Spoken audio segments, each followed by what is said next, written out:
A young woman falls in love with an older man who's not what he seems.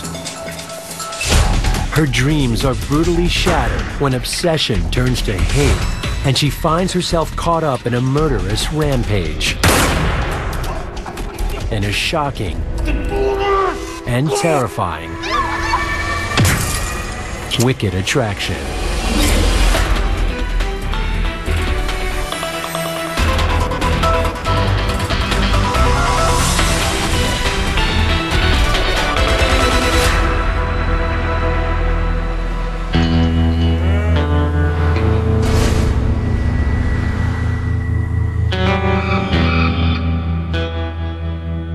To many people, the rich agricultural farmlands of Nebraska are the very heart of America.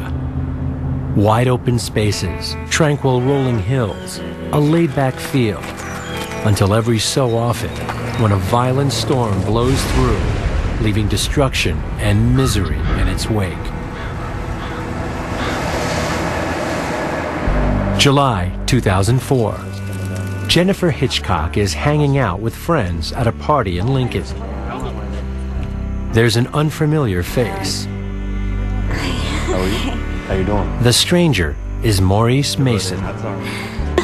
You didn't bring your boyfriend with you? I don't have a boyfriend. Despite being 15 years older than Jen, she's immediately drawn to him. Yeah. All of a sudden, he was her life. And I think that she was attracted to the idea of having someone that she could make a family with. Jen's looking for some happiness in her life. Her childhood was a struggle, as both her mom and dad suffer from mental health problems. She stayed with her grandma, and she stayed with her aunt, and she stayed in foster homes, and that kind of thing in and of itself is stressful for a teenager. Maurice Mason quickly charms his way into her life.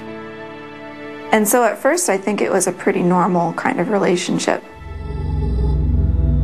But love-struck Jennifer soon starts to discover that Mason has a far darker side. They were very much in love early on, but he seized on her vulnerabilities. Mason finds he can easily manipulate Jen and soon persuades her to let him move in. Now living together, Maurice Mason's true colors become clear. A control freak, totally obsessed with Jen. He would not let Jen out of his sights, and he wouldn't let her do anything for 2 minutes without demanding that he know where she was at and what she was doing. And it just progressively got weirder and weirder.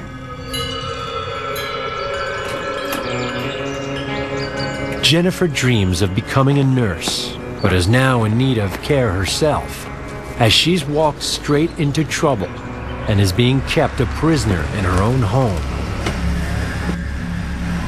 Where the hell are you going? Get on the road for a little bit.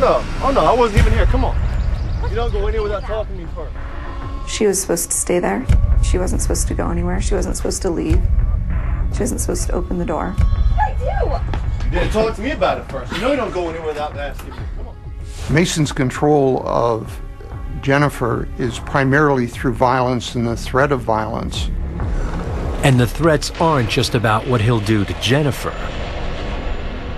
Maurice threatened to kill her grandpa, threatened to blow up their house. You know, and it sounds crazy to say. It sounds like just something totally outlandish, but she was really afraid that he might actually do those things.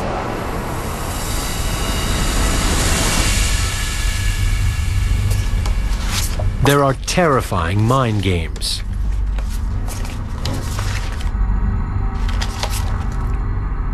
Pick one. Why? Just pick one. Don't argue. Pick one.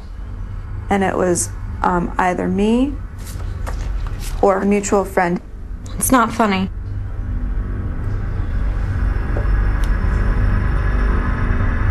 Do as I say, or he dies. He does not have to be enraged all the time to control her.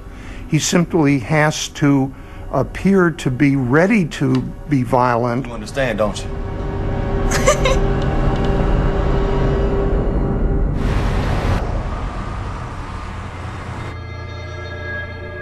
After months of abuse, threats, and confinement, Jen finally gets up the courage to flee her own home. She was too scared of him to tell him that she didn't want him there anymore. So she wrote him a letter and asked him to leave. Jen moves in with her relatives, but within days, Mason is back in touch and turns on the charm, convincing Jen he will move out and leave her in peace if she'll do one last favor for old time's sake. Can you come with me? No. Oh, come on. Just to come see my son in Wisconsin. He was going to go visit this child, and he wanted Jen to go with him, and that they were just going to go for a couple days.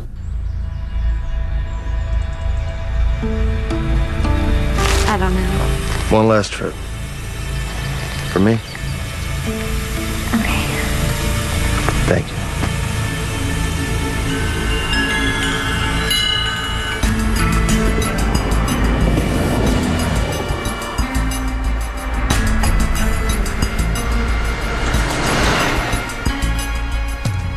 Days quickly turn into weeks. Jen's worried friends and family try calling.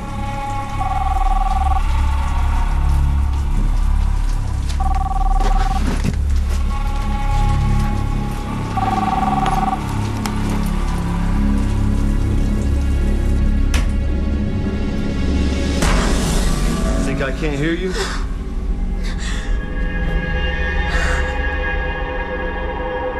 Whatever she wanted, he was making sure she wasn't going to get it.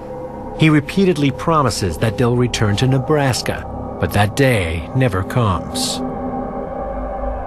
Mason takes full advantage of having her around. Hey, come in here. I'm almost done with this chapter. She's really become something of a sex slave for him. Come in here before I drag you in here.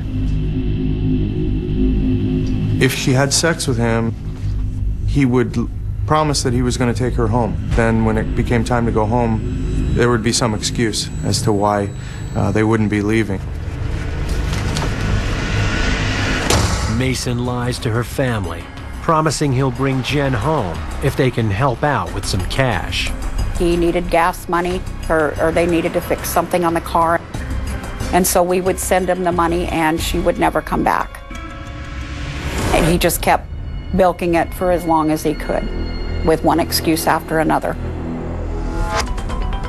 Finally, Jen's worried aunt calls police in Lake Delton and tells officers her niece may be being held against her will.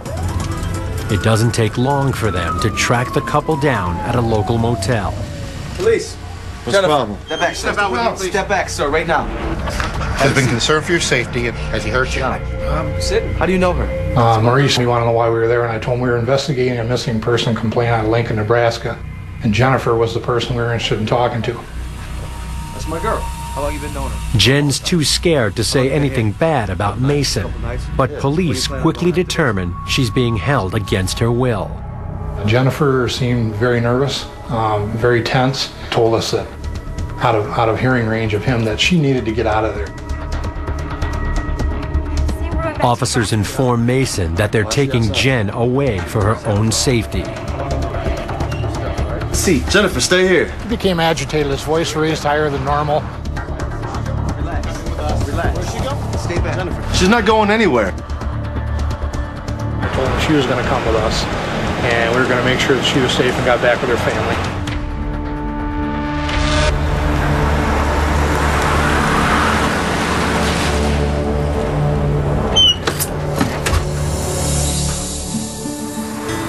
Two months after setting off from home, Jennifer's aunt and uncle are finally driving her back to Lincoln.